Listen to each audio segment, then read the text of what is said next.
Mi 4i seakan tampak nyaman berada di range harga hampir 3 juta. Padahal Lenovo P70 sudah mengisi tempat tersebut terlebih dahulu. Emang bagusan yang mana sih? Yuk kita bandingin.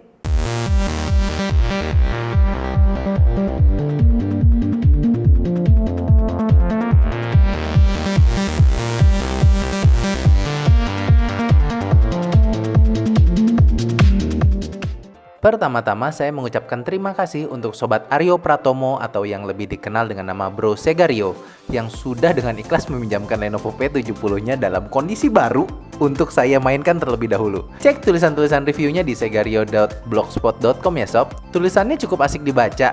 Atau follow akun Twitternya di @segario. Tanpa lebih lama lagi, mari kita mulai saja videonya.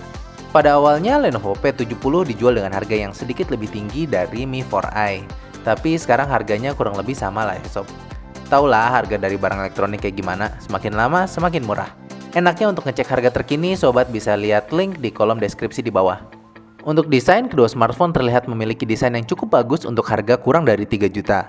Xiaomi Mi 4i terlihat minimalis dengan bahan matte-nya, sementara Lenovo P70 terlihat maco dan sangat bergaya kantoran.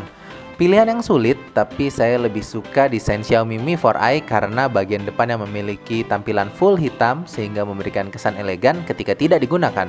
Memiliki spesifikasi yang nyaris identik membuat video perbandingan ini semakin sulit. Yang pertama, dia menggunakan layar dengan resolusi yang sama dan dengan ukuran yang sama pula. Seriusan sob, kedua layar smartphone ini keren banget. Layar 5 inch dengan resolusi Full HD itu juara banget untuk range harga segini. Lenovo P70 pada awalnya terlihat memiliki layar yang lebih baik, tapi itu mungkin ternyata hanya karena wallpapernya yang gonjreng banget ya. Setelah dibandingkan dengan lebih seksama, kualitas gambar yang dihasilkan kurang lebih sama lah. Tapi hadirnya fitur sunlight display pada Xiaomi Mi 4i membuatnya lebih asik digunakan walau terik sekalipun. Jadi untuk display saya lebih condong ke Mi 4i. Di sektor performa, P70 menggunakan prosesor MediaTek MT6752 octa-core, sementara Mi 4i menggunakan Snapdragon 615 octa-core juga. Kalau dari benchmark sih gedean Lenovo P70 ya, tapi kalau main game dua-duanya nggak ada bedanya. Tetap asik dan frame rate juga termasuk bagus. RAM yang 2GB di kedua smartphone juga memberikan pengalaman multitasking yang baik. Jadi overall menurut saya mereka berdua itu enak untuk digunakan sob. Hanya saja untuk penggunaan sehari-hari terasa lebih responsif si P70. Contohnya seperti buka folder. Lenovo P70 tuh lebih cepat sedikit sob. Jadi untuk performa saya berikan nilai ke Lenovo. Di bagian software, Lenovo P70 masih berjalan pada Android KitKat. Sementara Xiaomi Mi 4i berjalan pada Android Lollipop. Tapi sebenarnya sih nggak akan kerasa lah ya bedanya karena menggunakan user interface yang sangat dimodif.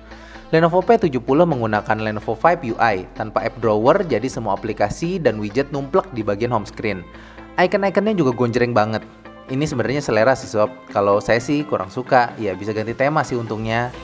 Tapi ya nggak cuma 2 tema juga kali. Kalau Xiaomi Mi 4i dipoles pakai user interface khas Xiaomi yang namanya MIUI tanpa app drawer juga dan terlihat lebih minimalis. Dan kalau mau jadi maksimalis juga bisa dengan mendownload tema yang seabrek. Kayaknya di bagian software saya harus kasih nilai ke Mi 4i. Pada awalnya saya cukup kagum karena Mi 4i dengan bodi semungil ini bisa nyisipin baterai dengan kapasitas 3000 mAh lebih. Tapi ternyata Lenovo P70 bisa masukin baterai sebesar 3900 mAh walau dimensi ya lebih besar ya sob. Tapi kapasitas segini tuh termasuk gede sob. Apakah P70 punya performa baterai yang lebih baik? Nah, di sini yang unik. Baterai P70 memang tahan lama sob, beneran. Dengan pemakaian berat ala saya mampu bertahan 4 jam lebih screen on time. Harusnya sih buat pemakaian berat juga termasuk cukup ya sob.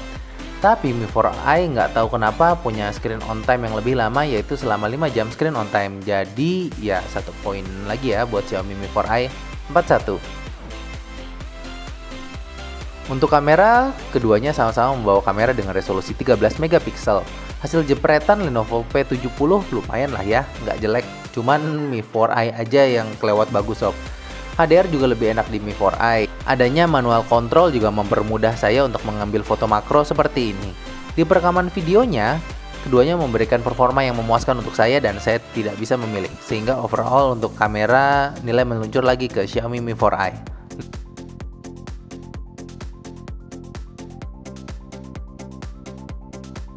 Tapi, kesalahan fatal dilakukan oleh Xiaomi Mi 4i. Desain yang cantik dan ramping dengan kapasitas baterai yang besar menyebabkan Xiaomi Mi 4i tidak dilengkapi dengan memori eksternal. Ya, saya setuju dengan argumen bahwa dengan menggunakan memori eksternal akan mengurangi stabilitas. Tapi, memori internal yang hanya 16 GB tentu tidak akan cocok untuk pengguna kelas berat seperti saya. Sedangkan Lenovo P70 dilengkapi dengan memori eksternal, sehingga tanpa ragu, menurut saya nilai meluncur ke Lenovo P70. 52. Menilai dari hasil akhirnya, tentu saya sendiri pun merasa tak adil. Lenovo P70 adalah smartphone yang bagus sob, beneran deh. Selama menggunakannya saya merasa puas dan kebutuhan saya cukup terpenuhi. Hanya saja di setiap aspek yang dibandingkan, Mi 4i itu sedikit lebih baik. Jadi sebenarnya kedua smartphone ini nggak jauh beda kok experience-nya. Jikalau saya harus memilih antara kedua smartphone tersebut, jujur saya akan memilih Lenovo P70. Karena apa? Seperti biasa sob, karena kebutuhan. Seperti di video sebelumnya, saya selalu mengatakan bahwa kebutuhan yang utama menurut saya adalah desain, kamera, dan baterai. Walau ketiganya bagusan Xiaomi Mi 4i, tapi ada satu hal yang membuat saya memilih Lenovo P70. Apalagi kalau bukan di sektor memori eksternalnya. Menurut saya, nggak apa deh ketiga sektor tersebut kalah. Toh baterai, desain, dan kamera Lenovo P70 masih bisa dibilang oke kok. Tapi kalau memori habis, itu kayak puasa nggak pakai berbuka kali ya sob ya. Nyiksa. Jadi intinya, semua kembali kepada sobat.